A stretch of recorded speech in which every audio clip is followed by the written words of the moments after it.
Mbak Lintang Kairo. Dalam? Mangke menawi kula sesuatu saat ketemu kalian penggerak gitu. Oh, Guru nggih. penggerak, Nggih. guru penggerak Pancasila. Niku sampe tak titipke karo Pak Kepala Guru Penggerak niku. Oh, nggih. Oh, sakniki enten dados enten penggerak belajar niku enten. Merdeka Belajar enten. Merdeka Belajar nggih leres. Nah, napa mleh niki enten kowe ngajar Pancasila nggih to? Oh, nggih. P5 to? P5 ada. Napa P5? Proyek Nggih wonten kadose. Pancasila to? Nggih. Nah, belajar Pancasila insyaallah. Nggih. Sing penting niku ngerampungaken studinipun. Karepipun ngono kuwi. Leres sangat. Tak dongake sampeyan ya iso padha karo aku. Minimal pendidikan sok doktor. Amin. Nggih. Dadi niku dinggo awake dhewe, Mbak. Nggih. Nggih to, seneng to? Remen sangat. Nah, ning nggih niku dasare yani jek SMA kelas 1 ya nganggo pergaulane cah SMA mawon. Nggih. Hindari omong-omong jorok, porno. Nah, Mboten atas kula mboten. nah, nggih to? Nggih. Mboten kados Mas Bagong niku SMA pet 11. Oh, nek wis baju dol kok kersane. Iya. Nggih, niku mung pesen kula. Nggih, siap. Niki rak derengan sakniki enten penjuran tak mboten to? Milih Oh, nah, jurusan ngoten niku. jurusan. Tasik dereng wonten menika. Nah, nggih. Mungkin kelas 2 mungkin. Nggih, pun sampean arep IPA ya ora apa-apa, IPS ya ora apa-apa. Sakniki Merdeka Belajar niku pun enten. Oh, nggih. Pun kula titip sampean kudu tetep dirampungi sekolahe nganti rampung doktore. Siap, Bapak. Wis. Nek sampean wis perawan tak pek mantu. Sampean jek Ya gane jenengan pinten to? Oh, anak kula niku ora akeh kok, Mbak. Tapi pinten? Mung karek siji. Niki ya sing kuliah melih. Oh, alhamdulillah. Niku wau Mas Amar. Mas, oh ingkang dalang niku wau. Leres. Nggih, niku. Apa? Kene tagong aja nyuwat-nyawat ngene mic kene lho. Nah. Ah. Mas Bagong. Kula gong iki kowe ngomong bocah, dadi omong sak omong iki celatumu iki rada dijuda. Ah, nek kula ngomong bocah niku wis biasa. Biasane pripun? Aja to ngomong bocah mangan bocah iso biasa kuwi. Wah, niku remenan kula. Ya, sing penting iso rampung sekolahe. Nggih. Niki kalih bapak kalih ibu. Injih menika. Oh. Bapak kalih Ibu. Bapak pakai baju kaos putih kae. Iya, kapelan sama mama dong. Ya. Nggih. Asmane Pak Husnun nggih. Injih leres. Pak Husnun dari titip ke putra, Pak. Boleh mengembangkan sayap seninya tapi jangan lupa untuk edukasi kelanjutannya. Nah, Tak dongake lancar rezekine, lancar anggenipun nyinden ngururi budaya Jawi. Amin pangestu. aku mau ya wis ngrungokke kok, Gong. Pripun? Kuwi lho, ya lah mau tak kon tulung kuwi dikeki catatan diajari di BCI ben iso nyinden. Nggih. Kula mau diajari serem. Pak Imun, menawi saged harus ikut Pak Sleng. Menawi saged rutin. Ampun mau bintang tamu. Tanggapane we mesti kok. Istilahnya ngene, Mas Bagong. Nggih. Aja nganggep bintang tamu. Lah, leres. Nah, iki istilahnya ora ana bintang tamu. Ora enek. Istilahnya adalah pendukung dan pendamping pergelaran. Pagelaran untuk mensukseskan wilayah wonten ing Gempol mriki. Nggih, memeriahkan ya Mas Bang. Iya betul. Ora enek bintang tamu. Nah, Aku direwangi celorengan iki nek ora cocok karo kulite mbledos raine. Ning kuwi ora termasuk bintang tamu. Mergo nyengkuyung. Nah, Nyengkuyung wonten ing dalu punika. nyengguyung. Coba engko ndak disartikan karo kanca-kanca. Kanca-kancaku ki wis ngguyokke kancaku ki sleng guru padha karo ketrima kowe kok. Ketrima. Angel. Mbak, sakniki kula tak nyuwun bawa sampeyan sing kira-kira seneng napa? Lah iki. Nggih. Slendro, pelok. pelok mawon. Belok. Pelok 6. Belok 6. Ning ngeten lho Pak Sleng. Nggih. Pak Lurah. Mangke ya pengen duet karo Lintang Kairo. Oh, mboten napa-napa. Bapak Lurah. Pak Lurah, mengko Oh nggih, siap-siap. pengen duet lagune Kandas. Dawe Pak Kempes juragane. Mboten duwe kalih Bu Lurah mawon. Weh. Bu Lurah engko ning omah. Ning panggung jenengan sih. Iki kabeh iki tenan kok, Gong. Bombong atiku berarti piyayi kene iki ora mung penggemar ning pecinta, pengamat dan pelestari Walah. budaya wayang kulit lho. Atase kenteng kok nanggep nganti dalang jenenge Pak Sleng ora edan apa piye? Wah, kuwi nek lurahe bakoh, Ora lurah blako, ora wong los, ora wong kabeh blater. Nggih. Los ya ora mugi barokah sedayanipun.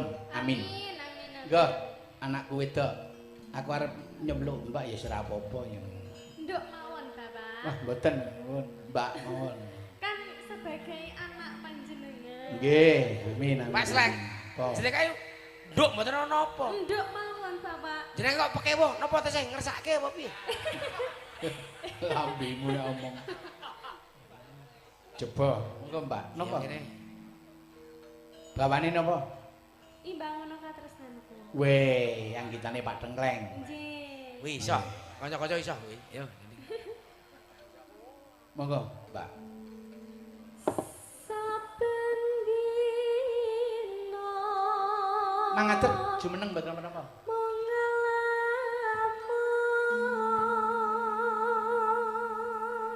Mikir rada didohke kalih lambene sithik, Mbak. Nggih. Nah, niku ya teori kok.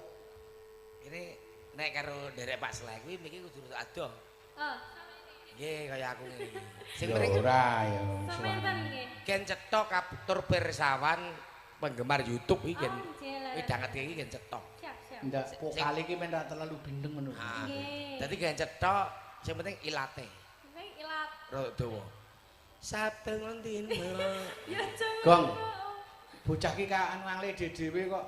Ayo, Nek ilatmu ngono ora apa-apa, pancen ilatmu kuwi turah kaya ula. bro kadal ya. Mangan angen. Angen.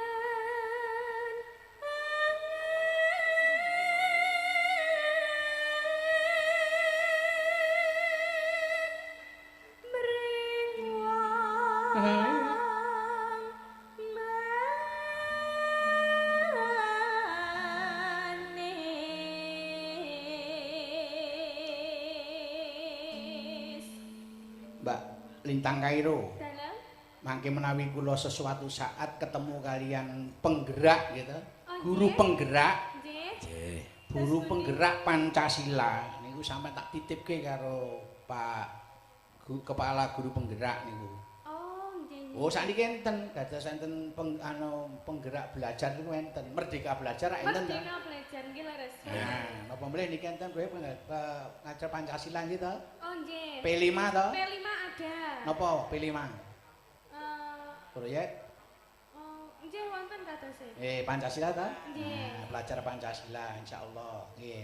Sing penting niku tatarane ten sekolah. Nggih. Olah. Terus nggih. Pak Sleng iki ora mung dalang nggon kampung-kampung ora. Panjenengane kan Pak Sleng iki lho ora mung dalang nggon wilayah-wilayah perkampungan, perdesaan, perkelurahan, kecamatan, tekane kabupaten. Ini termasuk dalang wis negara Indonesia, nasional. nasional. Wah, nyekel saiki kuwi. Hah? Nyekel.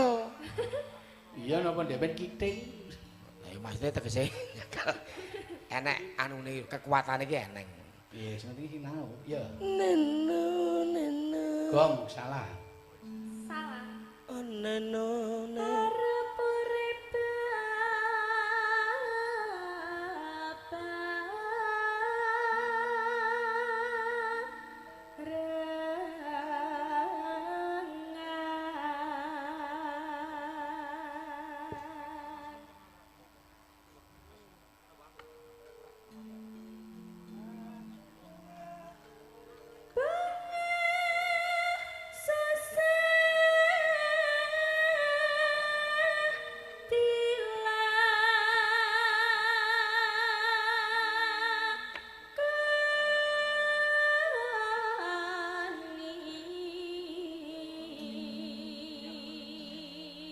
Rencang-rencang GUJ Apa kuwi? gempol huruf jaya. Weh. Nggih, wonten apa? Nah iki wilayah anu istilahnya usahane piyai mriki Nguruk. gempol huruf jaya. Oh, Termasuk Pak Udin, Pak Kempes, nggih. Pak Edi Buah juragane sing mau nggih transit Pak Sleng. Wah, niku jurakane buah. Malah ini ki mau ki dodan omahe apik. Jeruk niku nggih. Omahe kuwi Pak Edi Buah juragane. Kuwi ditakoni bocah kuwi. Jeruk niku kuwi ya kudune matur. Nggih, ngono kok. Ora selen. Kuwi mung anu Pak Edi Buah ki ora juragan buah ki ora. Lah piye? Iki ya tetep ngatasi masalah huruf kuwi mau. Oh, celukane dibuah. Edi Buah ning ya buah ya sok gelem wonge. Sik ya, Mbak. Apa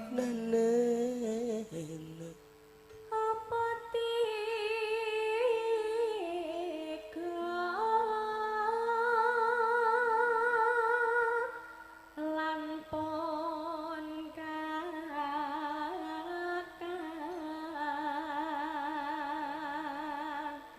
hati kurang bisa lali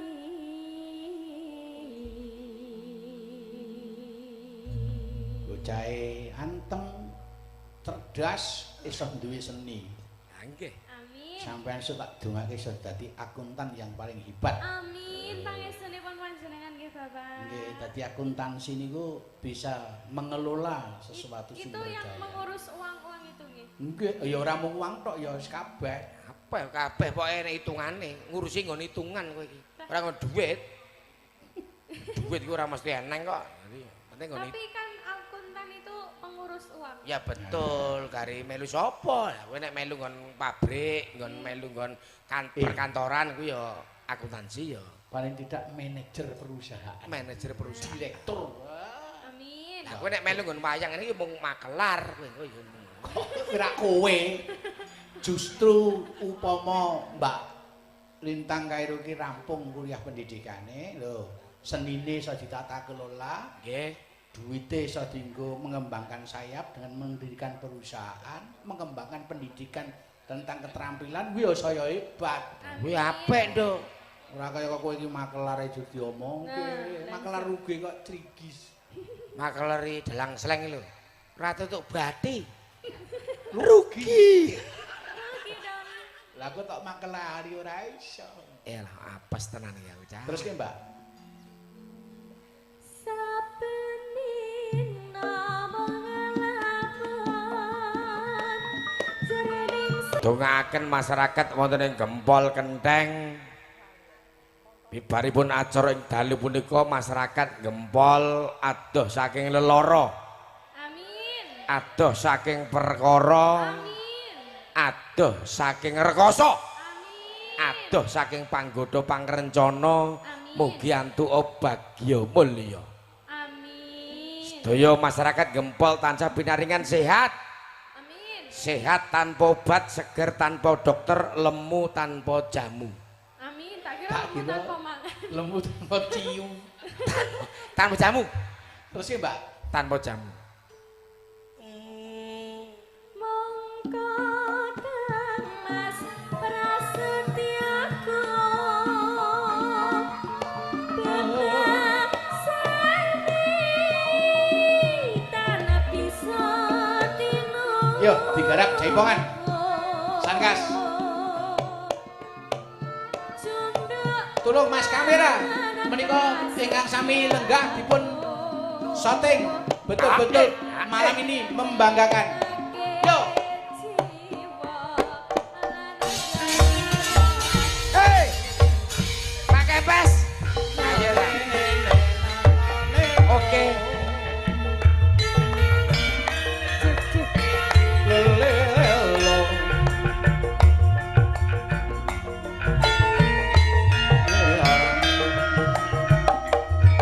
Hei. Lintang Kairo perform. Hei.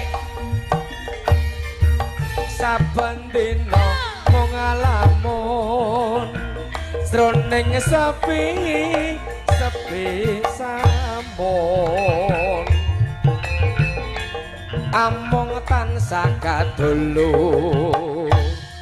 wawayanganmu Doni Mas wong ayu Lintang Kairo. Linalitan bisa lali saya receh hati lalewamu wong manis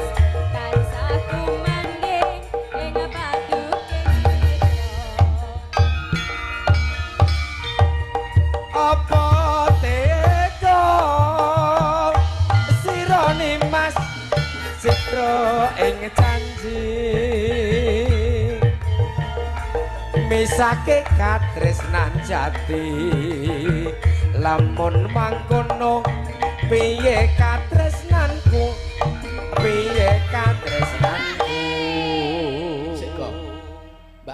Mbak Lintang. Dalam Niki niku dalu niki nggih dipirsani saking keluarga besar BPIP RI lho, Mbak. Badan Pembinaan Ideologi Pancasila Republik Indonesia. nggih nggih. Salah satunipun Bapak Direktur Toto Purbiantoro niki mirsani. Dalam menika ugi rawuh napa mboten? Niki mirsani wonten streaming. Ning streaming. Lajeng Bapak Sering dalu. nggih Pak Tri Utomo nggih mirsani. Pak Tri Utomo Pak Tri Utomo. Nggih Pak Deputi Prakoso, Pak Surahno nggih mirsani. Lengkap ya, Bapak. Pak Kepala nggih mirsani. Pak Buakan. Kepala. Nggih. Terus sih, Mbak. Monggo. Mongkoni Mas Prasetyo abetesane bisa dituku setiaku Woi ha hei hei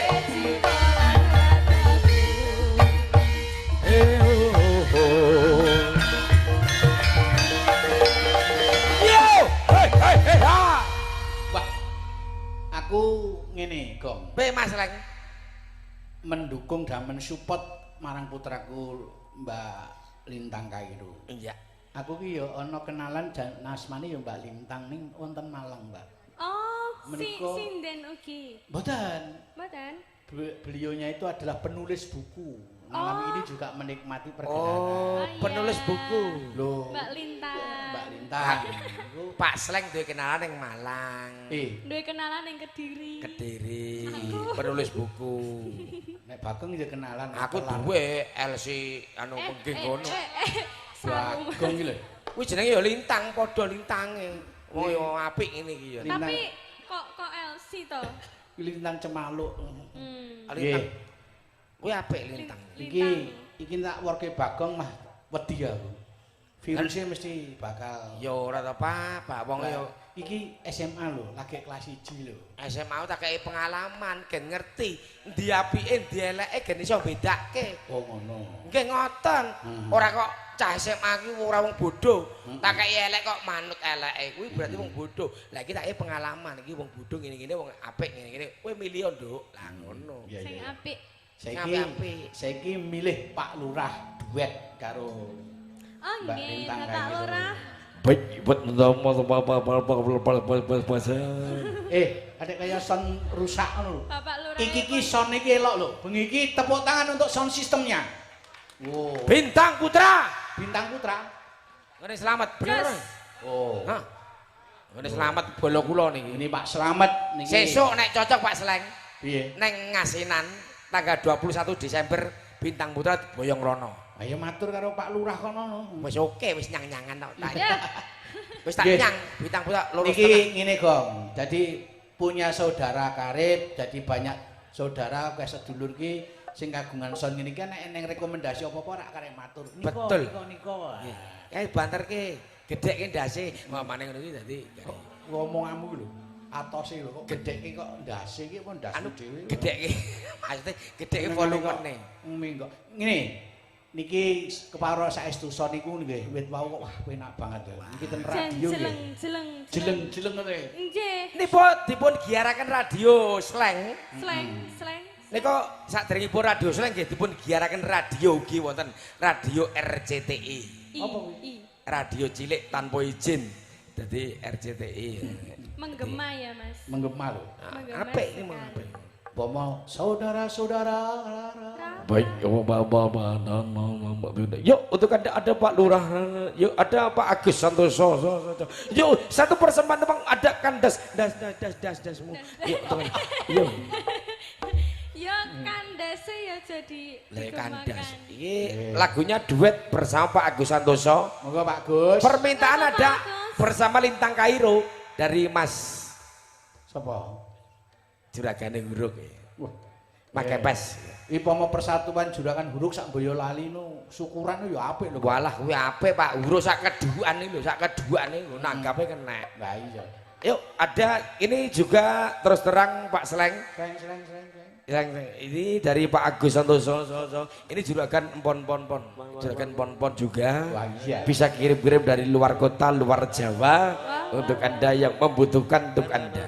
Pak Agus Santoso yang ngono kok mau paring dawuh. Nggih. Saking Sumatera Pak Sleng, lajeng saking luar Jawa mriko. Terus kula kirim teng mriko. Lah kula niki malah ngerajang piyambak memanfaatkan tenaga. Nara yen Mbak Lintang. Matur nuwun Dik. Aku kok terus dadi pengen dadi mahasiswane lho. Mangtang leti, Mbak. Ah sapa?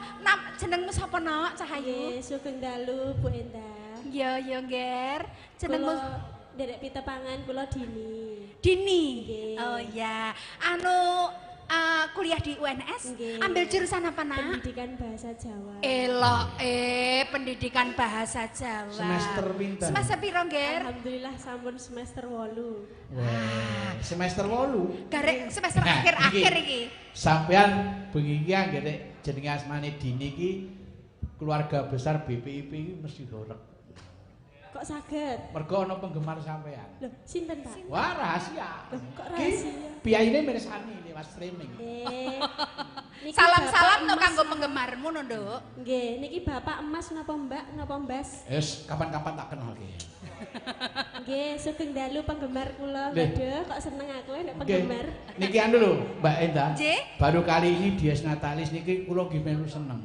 Mergo kerawan beberapa deputi dari BPIP RI ini semua datang ke sini semua. Tepuk tangan untuk BPIP hari ini luar Matur biasa. nuwun sanget. Ayo, lagunya apa, Mbak? Mbak Dini. Iki. Lagumu apa? Oh, kula Heeh. nglajengaken bapake wau. Nggih. Langgam. Langgam. Wis manut to. Apa Ayo. terserah. Oh, slendro. Ya, Napa iki slendro. niki? Gelo mawon. Hah? Gelo niku saged slendro mboten to? Sakarepmu. Ayo, Ger. Nggih. Kowe iki golek langgam mbok ya sing nyenengke lho. Ketemu pisan Lah kok gawe napa? gelo iku. Atiku saya gelo ngono kae. Nggih, pun anu gubuk asmara mawon jenengan lak remen to? Weh lah. Oh, lah kok ya ngerti sekenengane Bocah dalange iki lho. Terus sida ngendi to? munggah macan turu iki. Lho, Gubuk maksudnya jenengan lak nek teng sawah niku lak terus napa refreshing-e teng gubuk ngoten lho. Bu. Istirahate Lah, maksudnya kok refreshing. nggih. Iki bareng nek tak teruske saya nadane ra penak lho. Mergo Lah saire nek gubuk niku terus terusane napa to, Be? ora coba saire piye? Yen liwat aku kelingan. Terus? Gubuk kae. Heeh.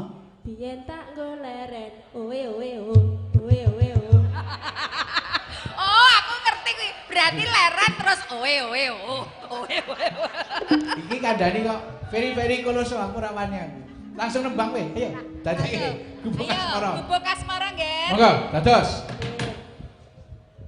Yen liwat aku kelingan. Gubuk kae. Biyen tak nggo leren. Owe owe owe. Owe owe owe. Ning cekak gebrak tulisan. Jumeneng ra apa-apa, Mbak?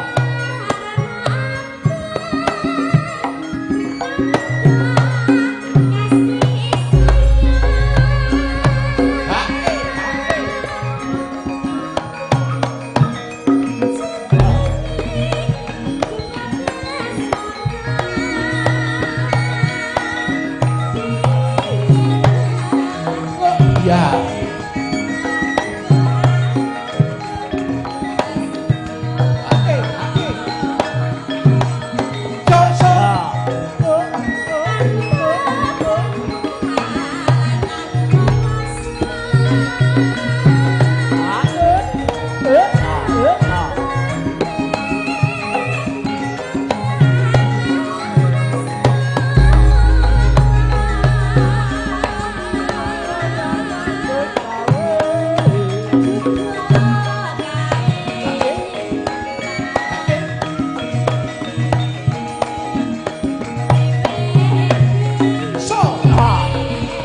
boyo ya, Ngger. Aku ki nek munggah, samar ora nek sing ngedukke. Ora dadi boyo nih dadi percil ya. Terus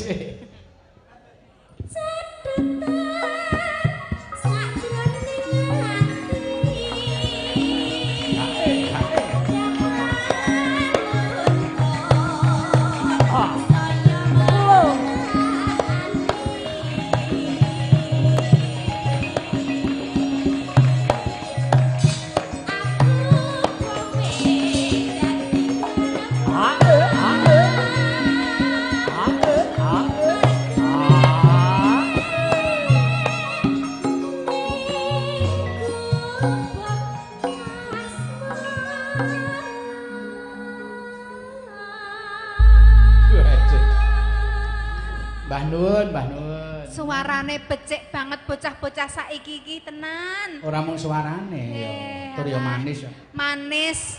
Lagak-lageane ya elok, ngati busana ngati salirane ya terep. Mah jan wis. Ora ngono ora dalang calon do nusul ya Oh, ini fans Dini berarti ini. Tenan. Nggih. Saya sing dolane gedhe dhuwur kaya Bathara Kala kowe. Jenenge Galang Sampurna. Oh, sing niki. Ayo. Oh, Dia. iya iki patut dadi anakku. Niki pun diaturke. Lah sakniki sampean ganti anu Mbak, lagu Jawa Baratan apa? Bandung. Oh nggih. Nah, napa? Bajidor Kahot. Bajidor Kahot. Nah niki mengke enten tarine. Wonten tarinipun. Wonten tarinipun. Elok. Diaturi pokoke bengi iki rada lain dari yang lain. Spesial untuk Dies Natalis ke-48 UNS. Fakultas Hukum lho, alumnine lho, Sembodo lho. Nggih menika kawula pisungssungaken ugi sedaya ingkang rawuh mliginipun alumni Fakultas Hukum. Pimpinanipun ugi wakilipun menika Om kula, Om Juyamto matur nuwun dawuhipun. Allah itu beliau adalah apa namanya alumni yang selalu mengedepankan jati diri. Lah, dan selalu apa namanya teringat akan jati diri bangsa kita adalah bangsa yang berbudaya. Matur nuwun Om Ju. Tidak garis hanya kata yang kita ingat. Nggih. Kita mahal untuk wayangan tidak apa-apa, tapi akan mahal kalau kita kehilangan budaya dan jati diri bangsa. Leres sangat. Menika Om Ju mboten namung ringgitan. Fokus juga pada keroncong, pada campur sari, pada apapun kegiatan seni. Kula pitados nek ora ngono ora mungkin ngabehan Kartosuro di gamelan komplit sing elok kaya ngono. Nggih to. Matur nuwun Om Ju. Yai Wonokerto nggih ta? Nggih, pun siap nika. Sampun. Monggo, Mbak. Aduh, ayu-ayu niki. Niki kaya nom-noman kula ya, Mas. Kabeh-kabeh. Nah. Monggo. Monggo. Wis niki cucuk sarep ngenteni pit motor karo doorpress. Nggih. Monggo, dados so. Yuk, kaya apa?